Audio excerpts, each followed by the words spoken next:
Bonsoir et bienvenue à vous en direct sur Public Sénat. Voici les titres de votre édition du 22h ce soir.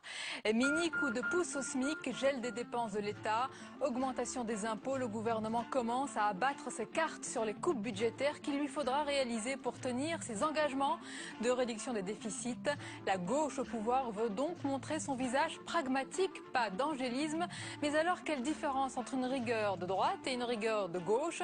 Nous poserons la question à notre invité politique ce soir, c'est le sénateur socialiste David Assouline dans un instant. À 60 ans et après plus de 30 ans passés sur les bancs de l'Assemblée nationale, il devient le nouveau maître des lieux. Claude Bartolone accède au perchoir, un poste prestigieux qui fait de lui le 4e personnage de l'État. Il a été largement désigné par ses camarades socialistes. Seule petite ombre au tableau aujourd'hui, la bouderie des Verts qui ont voté blanc, fâchés de se voir refuser la présidence de la Commission du développement durable. Et puis ces premiers gestes sont suivis de très près. Quel Premier ministre choisira le nouveau président égyptien? Et surtout, quelle attitude les frères musulmans adopteront-ils vis-à-vis de leurs voisins, notamment les Israéliens? Ces derniers appréhendent dans tous les cas une éventuelle remise en cause du traité de paix. Alors leurs craintes sont-elles fondées? On en parle tout à l'heure avec notre invité Jean-Paul Chagnolot.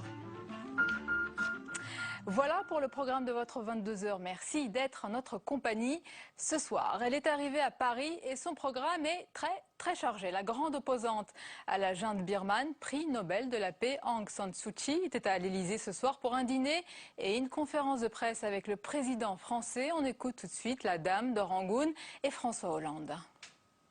Ce qui est important, c'est de soutenir ce processus de réforme et nous devons faire comprendre à l'armée que ce processus est pour l'ensemble du pays, pas uniquement pour ceux qui veulent la démocratie, pas pour des secteurs de la société, mais pour chacun d'entre nous. Avec le président birman, qui a été présenté par Mme Aung San Suu Kyi comme un homme qui est sincère dans le mouvement qu'il a engagé. S'il veut venir, il viendra. Il a soufflé un grand coup avant de prononcer son discours, visiblement très ému. Claude Bartolone a tenu à remercier tous les députés qui l'ont désigné à la présidence de l'Assemblée nationale. Il est également revenu sur son parcours, sur ses débuts. On l'écoute. Je sais d'où je viens. J'assume tout de ce que je suis. Un fils de prolétaire, un enfant de Tunis, né de père italien et de mère maltaise qui, un beau jour de 1960, dut transiter en 24 heures d'une rive à l'autre de la Méditerranée. Je dois tout à la République et je veux lui rendre aujourd'hui ce qu'elle m'a donné. Claude Bartolone qui a été élu avec 298 voix à l'issue d'un scrutin à bulletin secret, mais sans les voix des écologistes. Ils ont boudé le scrutin et voté blanc pour s'être vu refuser la présidence de la Commission du développement durable. Dans l'actualité aujourd'hui, on parle de l'UMP et le débat sur les valeurs fait débat justement. Le secrétaire général Jean-François Copé veut redéfinir le socle de valeurs de l'UMP, mais cette idée, vous allez le voir, est loin de plaire à tout le monde. En l'absence de François Fillon ce matin, lors d'une réunion organisée à l'Assemblée, de nombreux députés n'hésitent pas à dire tout haut le mal qu'ils pensent de ce projet. On voit tout cela avec Mounir Soussi. Tirer les enseignements de la défaite sans accabler Nicolas Sarkozy, une mission délicate pour Jean-François Copé qui doit remettre les choses à plat tout en préparant l'opposition, mais pas seulement. Il y a d'autre part la réflexion qu'on doit faire nous de reconstruction. Voilà, on est au lendemain d'une défaite, donc on doit faire ce travail qui consiste à réfléchir sur ce qui nous rassemble. Voilà, et cet exercice a donné lieu à un long débat. Un débat qui n'a pas lieu d'être pour certains. Moi j'ai pris position contre cet exercice auquel je trouve aucun intérêt. Réaffirmer ses valeurs, Roselyne Bachelot l'a fait dans un livre où elle critique le tournant à droite pris par Nicolas Sarkozy pendant sa campagne. Cette question du bilan du quinquennat cristallise les tensions à l'UMP. Nous n'accepterons pas qu'il y ait certaines personnes qui remettent en cause ce qui a été fait parce que ces personnes-là ont été solidaires au moment de le faire, elles étaient à nos côtés. Si elles n'avaient pas été contentes, elles n'avaient qu'à démissionner, elles ne l'ont pas fait. Donc aujourd'hui, elles n'ont pas à s'exprimer. On ne peut pas rester 5 ans dans un gouvernement et après venir critiquer ce qui a été fait par ce même gouvernement. Pendant un mois, les responsables de l'UMP vont se retrouver chaque semaine pour redéfinir la ligne idéologique du parti. Entre droit d'inventaire et débat sur les valeurs, Jean-François Copé va devoir déployer des trésors de diplomatie pour ménager toutes les sensibilités. Le MEDEF se dit rassuré par une hausse raisonnable. Les syndicats affichent leur déception, les communistes leur colère. La revalorisation du SMIC de 2% a suscité des réactions très contrastées. Mais pour le gouvernement, soumis à des impératifs de réduction des déficits, la marge de manœuvre était très étroite. On écoute sur ce sujet le ministre du Travail, Michel Sapin. Il s'agit de ne pas prendre de retard. Donc il s'agit de faire aujourd'hui ce qui aurait été éventuellement fait plus tard. Mais quelque chose qui intervient aujourd'hui, c'est de l'argent gagné. Quand ça intervient plus tard, c'est de l'argent perdu. Donc le fait d'avancer aujourd'hui et de tenir compte de l'inflation qui est intervenue depuis 6 mois pour revaloriser le SMIC, c'est un plus pour l'ensemble des salariés. Et ce n'est pas une bonne nouvelle. Le nombre de demandeurs d'emploi a bondi en mai, 33 000 chômeurs de plus qu'en avril. C'est l'augmentation la plus forte enregistrée depuis 13 mois. Le ministère du Travail promet des moyens supplémentaires pour Pôle emploi. Nos invités ce soir, je les accueille avec plaisir. Invités politiques, tout d'abord du 22h, il est sénateur socialiste de Paris, président de la commission au Sénat pour le contrôle de l'application des lois. David Assouline, bonsoir. Bonsoir. Et bienvenue à vous. Avec nous également notre chroniqueur, Jean-Louis Goumbaud, bonsoir. Bonsoir Sonia. Jean-Louis, je viens d'évoquer les mauvais chiffres du chômage. Malheureusement, ce ne sont pas les seuls. Ce soir, la croissance et le pouvoir d'achat sont en berne aussi. Ça fait un peu tous déglingue, effectivement. Là, l'histoire du chômage est ennuyeuse parce que ce n'est pas un accident. Ça fait 13 mois consécutifs de hausse du chômage, 33 800 au mois de mai, 1,8%. On arrive maintenant à 2 800 000 chômeurs, 8% de hausse en un an. Et ce qui est inquiétant, c'est que toutes les catégories sont frappées, les jeunes et aussi les chômeurs de longue durée. On est maintenant à plus de 500 000 chômeurs depuis plus de 3 ans. Donc, effectivement, vous évoquiez les mesures dont a parlé M. Sapin ce matin, les 80 000 contrats aidés qu'il va débloquer en plus de ce qui était prévu dans le budget 2012 seront les bienvenus, mais ils ne peuvent pas renverser la tendance, d'autant plus que l'INSEE, vous en avez dit un mot juste à l'instant, a publié ses perspectives de croissance pour l'année 2012, début 2013, elles ne sont pas du tout brillantes, rabaisser encore ses prévisions de croissance, 0,4% en 2010. Il faut savoir qu'en 2011, on avait fait 1,7, c'est-à-dire que la croissance va pratiquement 4 fois moins vite qu'il y a un an. Donc il y a bien côté chômage et côté croissance, on voit bien qu'il y a eu une cassure. Alors évidemment, on n'aura pas la récession, contrairement à ce que prévoit la Banque de France, mais la bonne nouvelle, ça c'est. Disons que on n'a pas la mauvaise, si vous voulez, mais on ne peut pas dire que ce soit une très bonne nouvelle. Alors il y a plusieurs facteurs. À ça d'abord, l'INSEE signale la dégradation de la conjoncture dans toute l'Europe.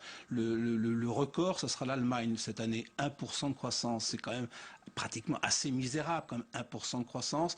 Après la récession que nous avons connue, la consolidation des finances publiques aussi en France, qui va freiner la croissance, parce qu'il va y avoir plus de prélèvements et de la baisse de la dépense publique. Et enfin, la consommation qui stagne à cause de la baisse du pouvoir d'achat, 1,2% en 2012. Nouvelle, on n'a jamais vu ça. David Assouline, depuis très quand on longtemps. veut accéder au pouvoir, on ne choisit jamais la période, mais reconnaissez quand même que celle-ci est la moins propice à un parti de gauche, au Parti socialiste, qui applique à contre-cœur sûrement une politique rigoriste.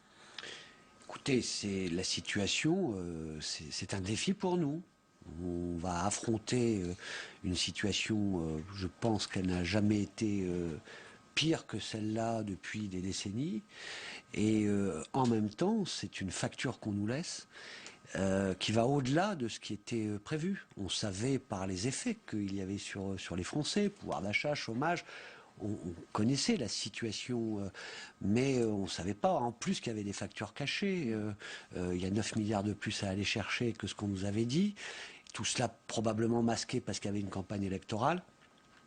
Et pourtant, on nous a dit que la droite, c'était la bonne gestion. Jusqu'à quand vous allez nous parler de cet héritage? Très franchement, là, on est au début. Hein.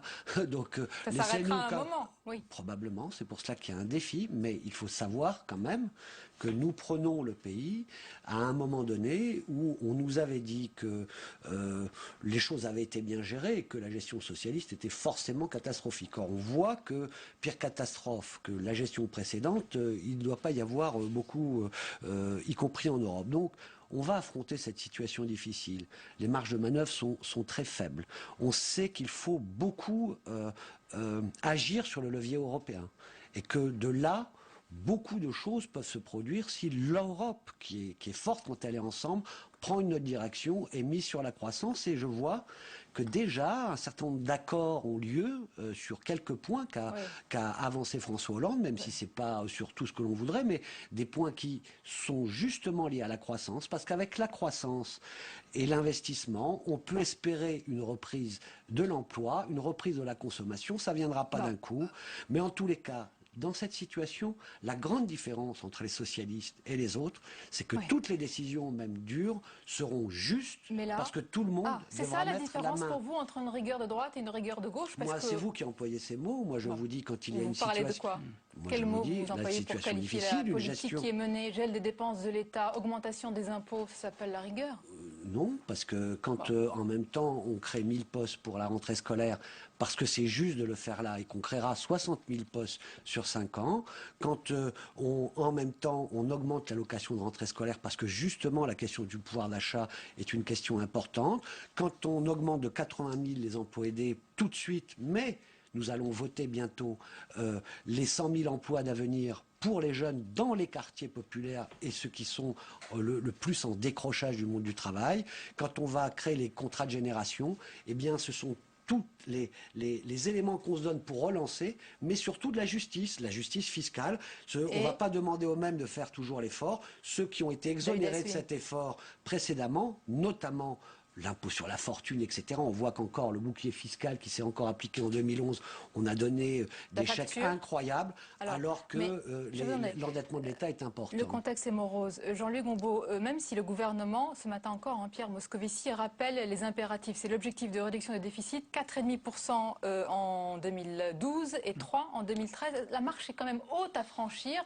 Ces objectifs seront tenus? Alors ça, on ne peut pas savoir. En tout cas, ils sont réitérés, confirmés. Le ministre Moscovici n'arrête pas à chaque intervention de dire qu'il les tiendra. Il faut bien voir que pour 2012, je pense que les 4,5%, s'ils trouvent les 8 milliards qui leur manquent, je crois que c'est faisable. Les 3%, c'est 1,5% de mieux par rapport à 2012. Ça nous fait quand même quelque chose comme une trentaine de milliards d'euros. Là, on se demande où est-ce qu'on peut les trouver. Ce qui est important, c'est que le ministre Moscovici nous dit « je vais faire 1 milliard d'économies sur les dépenses ». Donc ça veut dire, comme il cherche 8, il va faire 7 milliards sur les impôts. Est-ce que ça vous apparaît comme quelque chose de prélever 7 milliards dans la conjoncture actuelle? Est-ce que ça apparaît comme quelque chose d'opportun?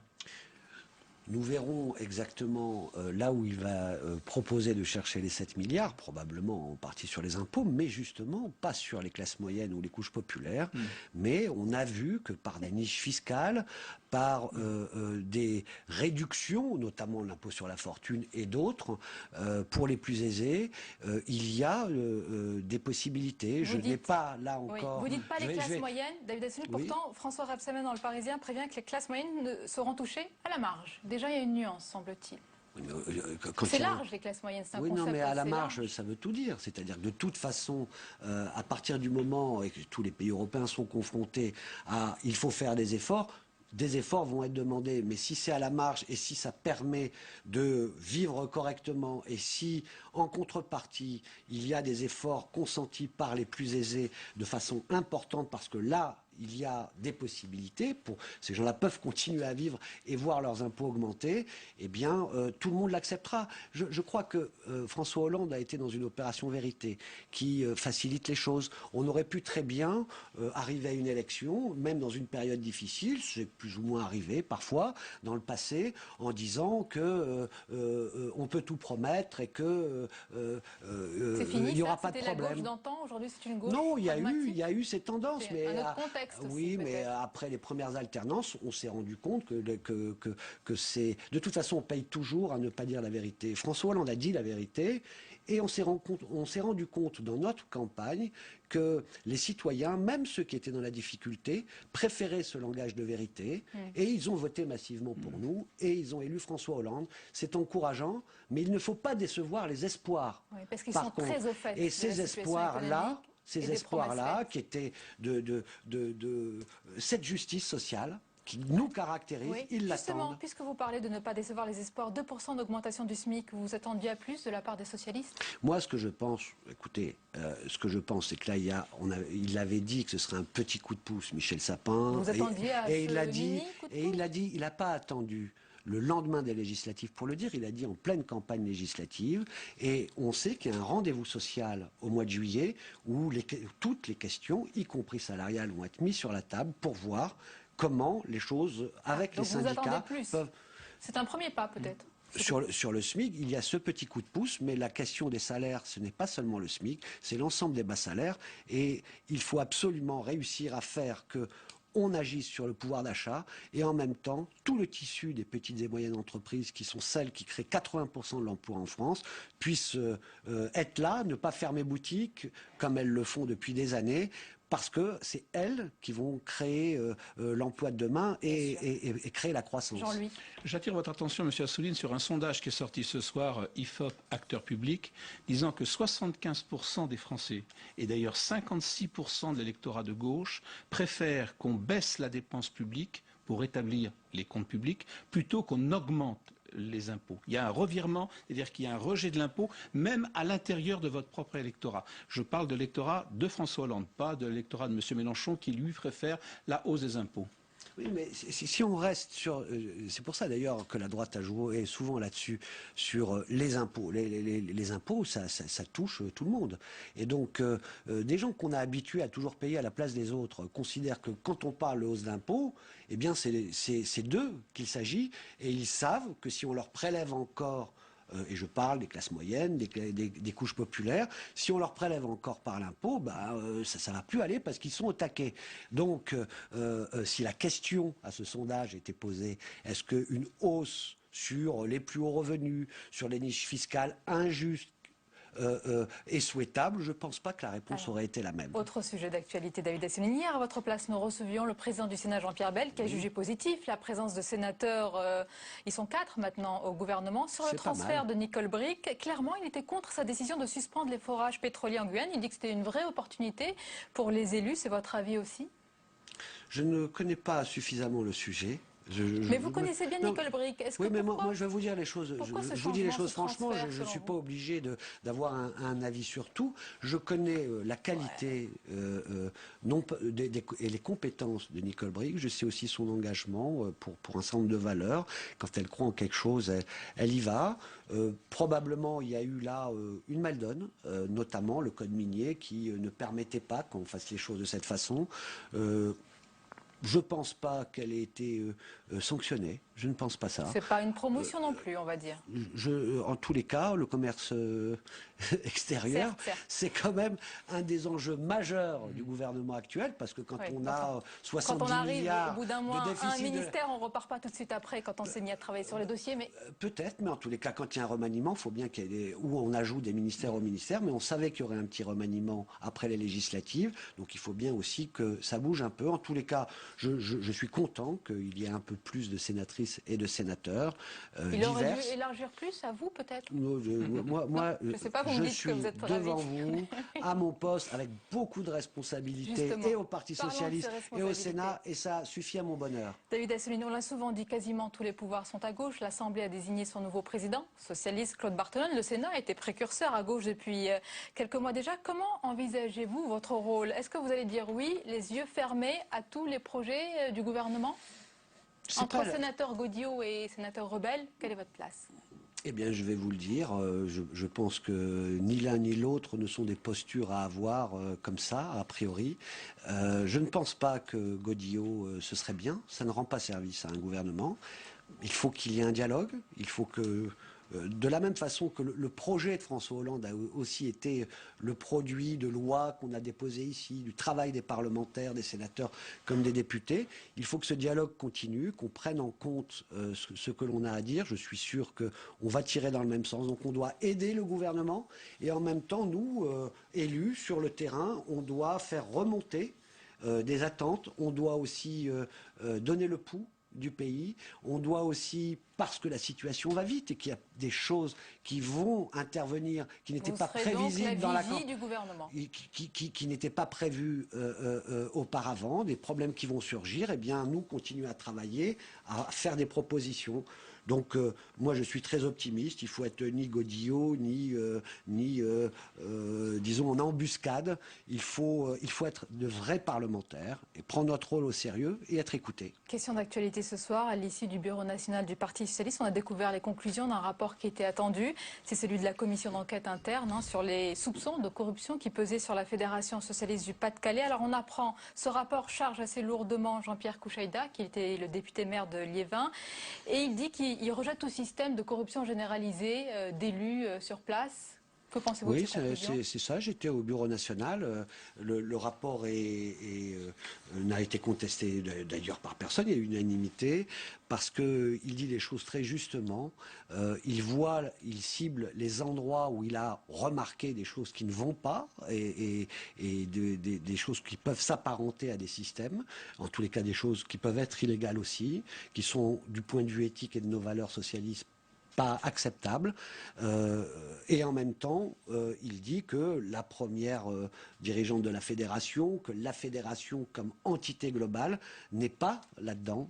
C'est très ciblé. Sous tutelle partielle. Ben voilà, donc c'est pour cela que c'est pas une tutelle complète, c'est une tutelle partielle, parce qu'il faut aussi aider la fédération, qui n'en a certainement pas les moyens toute seule, à faire en sorte que le travail de rénovation et disons de mise aux normes de ce que sont non seulement des fonctionnements normaux, démocratiques d'un parti, mais aussi de valeurs. Voilà. Écoutez, on a eu des succès parce que vous savez, ce qu'on a fait dans l'Hérault et ce qu'on a fait dans les Bouches-du-Rhône, ça n'a pas été sanctionné par les électeurs. On nous avait promis d'ailleurs que dans l'Hérault, il y aurait une forte sanction. C'est au contraire des cartons pleins aux législatives avec des nouveaux députés conquis sur la droite. Merci beaucoup, David Assouline, d'avoir été notre invité. Merci Jean-Louis pour votre analyse. La suite du 22h et tout de suite tout ce qui vous a échappé dans le reste de l'actualité. Regardez, c'est le tour de l'info de Cécile Sixou.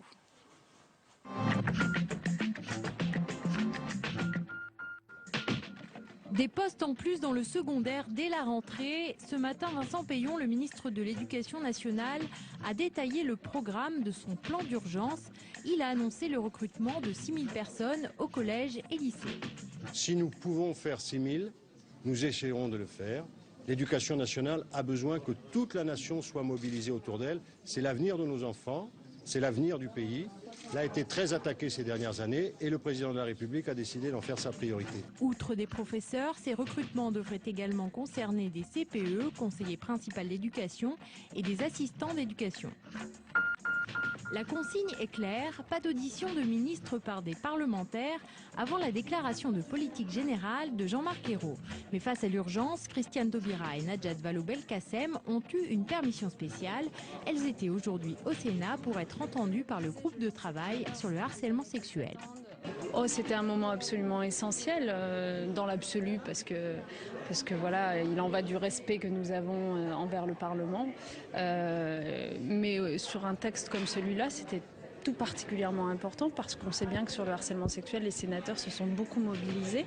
Les sénateurs se réunissent depuis plusieurs semaines. Objectif, élaborer un texte commun suite aux 7 propositions de loi déposées sur le sujet. Le projet de loi sera examiné au Palais du Luxembourg le 11 juillet prochain et le 24 à l'Assemblée nationale. La première session à l'Assemblée, c'est un peu comme une rentrée des classes, on ne choisit pas son voisin. Selon la tradition, ce jour-là, les parlementaires sont placés par ordre alphabétique. Du coup, le hasard fait que, par exemple, Jean-François Copé, le patron de l'UMP, en plein débat sur la droitisation de son parti, s'est retrouvé à côté de Gilbert Collard, le nouveau député FN. Ou encore le tout nouveau président de l'Assemblée, Claude Bartolone, lui côte à côte avec un ancien ministre de Nicolas Sarkozy, François Baroin. Dans la loupe du dessinateur Willem, la situation en Égypte. Le pouvoir du nouveau président du pays, Mohamed Morsi, issu des frères musulmans, semble bien compromis.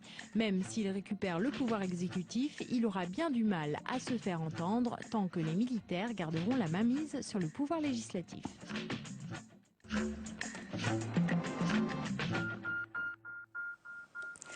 La dernière page du 22h après l'élection du frère musulman Mohamed Morsi en Égypte, de nombreuses questions se posent sur les futures relations de ce pays avec ses voisins, notamment Israël. On parle de ce sujet avec Jean-Paul Chagnolo. Bonsoir. Bonsoir. Vous êtes professeur de sciences politiques à l'université de Cergy-Pontoise et directeur de l'IREMO. Jean-Paul, on vient de regarder ce dessin, là, dans le tour de l'info. Oui. Selon vous, qui aura la main sur les affaires étrangères et la défense en Égypte? Est-ce que c'est le nouveau président ou est-ce que c'est l'armée? Écoutez, je crois que les choses sont assez claires. C'est à la fois confus et clair. Je pense que nous sommes dans un bras de fer entre les frères musulmans et puis l'armée. Il est bien évident que tout ce qui relève des relations internationales, de la défense et sans doute de bien d'autres choses, eh bien, seront contrôlés par l'armée. On ne sait pas quels seront les pouvoirs du président. Il n'y a plus de parlement. Il n'y a plus de constitution et donc pour l'instant c'est un rapport de force à l'état pur avec un conseil suprême des forces armées qui pour le moment fait ce qu'il veut. Il a rogné sur tout. Mais cela dit, ça se passe de manière pour l'instant intelligente. On n'est pas dans une brutalité comme on a pu le voir par exemple il y a 20 ans en Algérie où l'armée avait pris le pouvoir alors qu'il y avait un processus électoral qu'elle avait interrompu et ensuite elle avait réprimé. Donc là on est dans un schéma complètement différent et qui est tout de même intéressant, c'est peut-être un processus politique et peut-être un processus démocratique, mais pour l'instant sous surveillance. Parlons de la réaction des voisins. Israël, oui. les unes sont éloquentes. On a sélectionné quelques-unes, dont le Haaretz qui parle de l'inquiétude que suscite ce président d'Israël. Il y a aussi le Jérusalem Post qui estime que rien ne devrait changer à court terme parce que Morsi est confronté à des défis autrement plus importants qu'une guerre avec Israël. Le mot même lâché, les Israéliens sont dans l'inquiétude. Je n'ai pas le sentiment. Enfin, quand on lit la presse, puisque oui. J'ai aussi lu la presse israélienne, on a le sentiment qu'ils font parfaitement la part des choses. Ils savent très bien qu'aujourd'hui, les problèmes économiques et sociaux et politiques internes à l'Égypte sont considérables et que même s'il y a un discours à propos d'Israël, il n'y a pas de volonté d'en découdre et je pense que le traité de paix de mars 1979 sera maintenu. Il ne faut pas oublier que l'armée dépend très largement des États-Unis et que la relation entre Washington et puis l'Égypte ne va pas changer fondamentalement. Je pense que... Et d'ailleurs, le conseiller politique de Morsi, du président élu, a été de dire nous allons construire et continuer une relation stratégique forte avec Washington. Ils ont eu des gages, les Américains, concrètement? Je pense que... Vous savez, qu'est-ce qui se passe aujourd'hui en Égypte? Il se passe que la société s'exprime.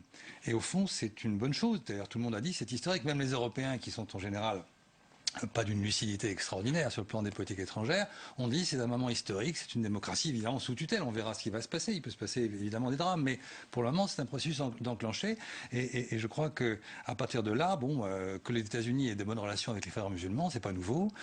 Par ailleurs, ils ont des bonnes relations avec l'Arabie Saoudite, je sais pas si vous êtes au courant. Enfin, vous voyez, c'est des choses on semble découvrir des choses, mais en réalité, Et puis, si on regarde les dimensions, économiques, c'est-à-dire la manière dont les frères musulmans vont pratiquer l'économie, ce sont des libéraux. De ce point de vue-là... Les États-Unis veulent préserver leurs intérêts. Il y a quand même le canal de Suez avec un...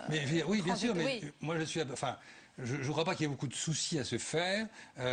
Obama a félicité le nouveau président et donc je pense qu'il y aura de nouvelles relations, mais qui vont rester extrêmement proches entre les États-Unis et puis l'Égypte. Chacun y a intérêt, et d'abord les Égyptiens, sans parler du fait, une fois encore, que l'armée, de toute façon, veillerait si jamais le nouveau président avait quelque temps.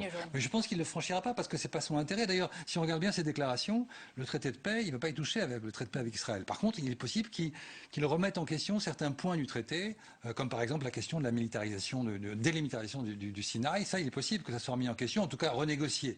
Mais je pense qu'on n'ira pas beaucoup plus loin. Et le dossier du Proche-Orient, Gaza, est un autre sujet de préoccupation, peut-être pour les Israéliens. L'élection de Morsi a été saluée quand même par des manifestations de joie du Hamas sur place. Est-ce qu'il peut y avoir une connexion entre... Je pense que le Hamas, évidemment, il ne faut pas oublier que ça a été fondé par les frères musulmans palestiniens. Donc nous sommes dans les mêmes mouvances et dans les mêmes sensibilités. Par conséquent, le Hamas a un allié fort aujourd'hui en Égypte. Cela dit, et ça peut avoir des conséquences interpalestiniennes, parce que il y avait en ce moment des négociations entre le Hamas et le Fatah pour tenir des élections sur la base d'un gouvernement d'union nationale. On pensait que ça allait se faire.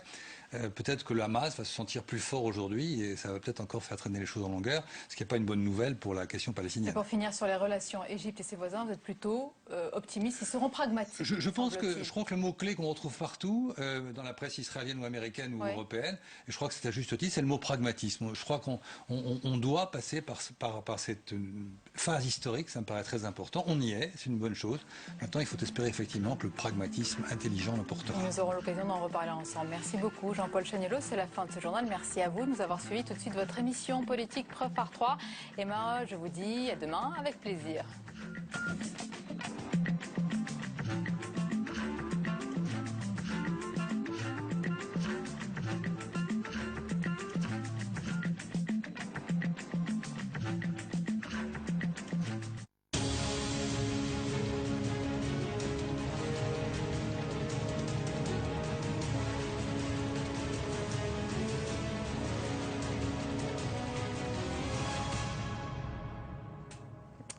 Elle est l'auteure du livre d'après-défaite qui fait des remous à l'UMP. Roselyne Bachelot, bonsoir. Bonsoir. À feu et à sang, donc. Un bigre que la campagne présidentielle a été dure à vivre de l'intérieur pour vous. D'où ce journal qui était votre refuge en même temps, écrivez-vous. L'UMP cherche ses valeurs à travers un droit d'inventaire. Vous direz dans un instant à Corinne Delpech de l'agence France-Presse, notre partenaire, quelles sont les vôtres et pourquoi vous ne les avez pas retrouvées dans le Sarkozy 2, 2012 ne fut en rien ressemblant à 2007 pour vous. Un autre refuge pour vous, c'est la solidarité féminine, Roselyne Bachelot, et le combat partagé des femmes, ce qui n'empêche pas d'ailleurs pour vous d'avoir une réputation de flingueuse, comme dit votre amie Christine Boutin, dans le portrait que vous a consacré sur une page de Figaro. Elle s'est flinguée, elle aussi. Et puis donc Perrine Tarnaud vous interrogera sur ces différents points tout à l'heure. Et puis je signale aux téléspectateurs qu'ils peuvent intervenir et poser directement leurs questions à vous-même par le biais de l'application TVCheck de notre partenaire Orange. Alors, d'abord, tiens, un nouveau président à l'Assemblée nationale, Roselyne Bachelot. Vous avez décidé de ne plus vous présenter aux élections, de ne plus être député. C'est donc Claude Barthelone. Eh bien oui, ça fait, comme le dit Madame Guigou, ça fait le 6e homme pour les plus grands postes de l'État. Président, Premier ministre, président des chambres, président des groupes parlementaires. C'est trop ? Inutile de vous dire que je n'ai pas été appelé, même si j'avais été député, à voter pour Claude Barthelone. Mais toutefois, si j'avais eu à voter et à choisir à l'intérieur du groupe socialiste, j'aurais évidemment, par solidarité féminine, voté pour Elisabeth Guigou, pour laquelle j'ai une très grande considération, estime.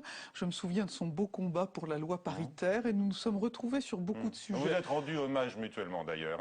Voilà. Ceci étant, je partage avec Claude Barthelone, à qui j'ai envoyé un petit message de sympathie, l'amour du football. Ah bon, enfin, pas de n'importe quel football, oui, du on va en parler. Joué d'une certaine façon, du beau jeu. Pas celui des petits caïds. Voilà. Des bleus, quoi, en d'autres termes. Voilà, vous aviez qualifié comme ça. Mais sur le trop-plein d'hommes au sommet de l'État, vous n'avez rien à dire? C'est vrai, et je dois dire que je ne vais pas critiquer les uns et les autres parce que, évidemment, dans ma famille politique, on est plutôt invité à balayer devant notre porte, puisque les élections internes, avec des hommes qui sont de qualité d'ailleurs, qui sont tous des amis et sur lesquels un par un je n'ai rien à dire, au contraire parce que je les aime tendrement, mais l'ensemble fait quand même quelque chose de très masculin. On avance en quantité, on avance sans doute moins dans le domaine qualitatif. Oui, alors on va encore parler d'une femme qui n'est pas de votre bord, c'est Cécile Duflot qui a donc accédé à la fonction